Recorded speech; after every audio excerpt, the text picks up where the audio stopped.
ED মুখ্যমন্ত্রীকে হেফাজতে নিয়ে জিজ্ঞাসাবাদ করবে এবং তথ্যের গরমিল পেলে সেক্ষেত্রে কেন গ্রেপ্তার হবে না। যদি কেজরিওয়ালকে গ্রেপ্তার করতে পারে, অন্যান্য মুখ্যমন্ত্রীদের গ্রেপ্তার করতে পারে, তাহলে কেন বারবার ইডি বা সিবিআই আজকে মুখ্যমন্ত্রীর ব্যাপারে, পশ্চিমবঙ্গের মুখ্যমন্ত্রী ব্যাপারে বারবার তারা মানে হচ্ছে যে সেই মানে তীরে এসে তাদের তরি ডুবে যাচ্ছে? কী লোকাতে চেয়েছেন? এটাই তো সারা পশ্চিমবঙ্গবাসী, সারা ভারতবাসী জানতে চায়।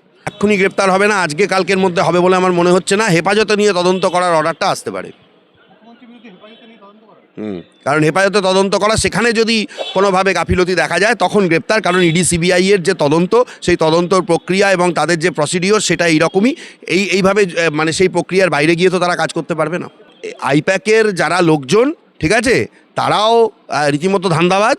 আর হচ্ছে যে ধান্দাবাজ বলেই একটা দেশের সবথেকে ধান্দাবাজ রাজনৈতিক দলের সঙ্গে তাদের এত সখ্যতা, এবং তারাও নির্দ্বিধায় তাদের কর্পোরেট অফিসে সরকারি কাজকর্ম করে। আমি এইটুকুই বলবো যে সবাই এখানে মুখ্যমন্ত্রী বা এই জায়গাটা নিয়ে বলছে, আইপ্যাকের যারা এই কাজগুলো করছিল, সরকারি নথি কিভাবে তাদের ওখানে থাকে বা কারা এর মাথা, আইপ্যাকের লোকগুলোকেও হেফাজতে নিয়ে তদন্ত করে গ্রেপ্তার করা উচিত। এটা বলতে চাইছি, তারা তো হচ্ছেই, কিন্তু আইপ্যাকের যে লোকগুলো আজকে ঢাল হয়ে এতদিন ধরে এই অন্যায়গুলোকে ঢেকে রাখছিল, একটা কর্পোরেট সংস্থা আইপ্যাক, ঠিক আছে, তারা এই যে আরওসির কাছে তারা প্রতিজ্ঞাবদ্ধ, তারা তাদের কাজ করবে বলে, যে তাদের যা রেজিস্ট্রেশন হয়েছে সেখানে কি বলা ছিল যে একটা সরকারের দুর্নীতির সমস্ত ফাইল তারা ধামাচাপা দেবে এবং সেগুলোকে ইধার থেকে উদ্ধার করবে? তার মানে এটা তো কেন্দ্র এবং রাজ্যের সঙ্গে, দেশবাসীর সঙ্গে আইপ্যাকেরও বঞ্চনা। আইপ্যাকের লোক এবং আইপ্যাকের বর্তমান মালিককেও গ্রেপ্তার করা উচিত বলে আমি মনে করি। সুপ্রিম কোর্টে আজকে একদিন শুনানি হচ্ছে, আবার সেকেন্ড হাফে হবে।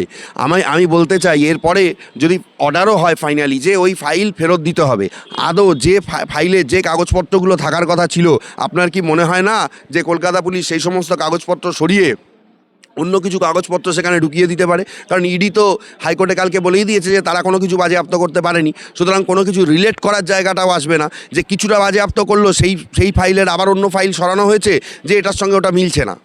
সুতরাং সেই দিক দিয়েও যদি আমরা চিন্তা করে যাই স্ট্র্যাটেজিক্যালিও কিন্তু এখানে ইডি বেশ ব্যাকফুটে রয়েছে বলে আমার মনে হয়। ওই সময় ইডির কিন্তু উচিত ছিল অন্তত প্রিভেন্ট করা। যে ঘটনাটা ঘটেছে সেখানে অন্তত এদের তিনজনকেই আইনের আওতায়, কারণ সাসপেন্ড করতে গেলেও তাকে আইনের মাধ্যমেই করতে হবে। আসলে চড়ে চড়ে মাস্ততো ভাই একটা কথা আছে না, এই রাজীব কুমারকে বাঁচানোর জন্য মুখ্যমন্ত্রী সেখানে গিয়ে ধর্ণা দিয়েছিল। আজকে মুখ্যমন্ত্রী যখন দৌড়ে গেছে, সেই জন্য তার রাজীব কুমারও তার মানে সেই দিদির একদম মানে অনুগত কর্মচারী হয়ে সেখানে গেছেন, এবং ওই আরেকজন যিনি মহিলা, তিনিও সেখানে গেছেন। কারণ কার ঘাড়ে কটা মাথা আছে সবাই তো জানে। সুতরাং দল তার কাছে সরকারের থেকেও বড়। হ্যাঁ, কর্পোরেট অফিসে দল তার কাছে সব থেকে বড়, এবং এই প্রশ্ন তো আজকে উঠবেই যে কর্পোরেট অফিসে তাহলে দলের কাগজপত্র রাখা থাকে কেন? মানে কি তাহলে তিনি তার নিজের দলের লোকজনদের ঠিকমতো বিশ্বাস করতে পারেন না যে সেখানে থাকলে সেখান থেকে কোনো কিছু হাওয়া হয়ে যেতে পারে বা সেখান থেকে কোনো কিছু মিসপ্লেস হয়ে যেতে পারে, যার জন্য কর্পোরেট অফিসে রাখতে হয় আর তাকে নিজে গিয়ে বাঁচাতে হয়? কারোর ওপরে কোনো বিশ্বাস নেই বা সেই ভরসাটুকু নেই।